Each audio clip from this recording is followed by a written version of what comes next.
Hello everyone, welcome back to my mini vlog. আজকে আমি আর মেহের বিকেলবেলা বেরিয়ে গেছি রেডি হয়ে।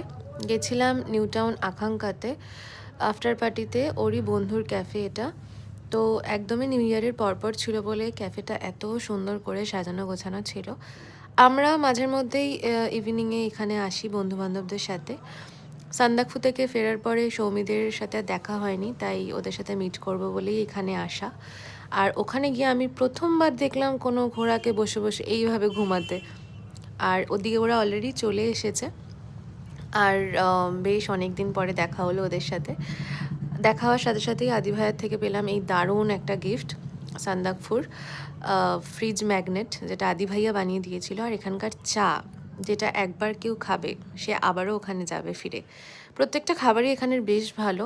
আর এরপরে আমরা এখান থেকে বেরিয়ে যাব, তাই একটু লাস্টে ফটো সেশন হচ্ছে। সৌমি ফার্স্ট টাইম এসেছিলো, তাই ও এখানে বলছে যে খুব ভালো লেগেছে ওভারঅল। আর এখান থেকে বেরিয়ে আমরা এবার বাড়ির পথে রওনা দেবো। চারিপাশে প্রচণ্ড ঠান্ডা, কুয়াশা পড়ছে, পুরো সাদা হয়ে রয়েছে। আর আজকের মতন তাহলে এইটুকুই। দেখা হচ্ছে তোমাদের সাথে আবার পরের একটা মিনি ভ্লগ নিয়ে। বাই।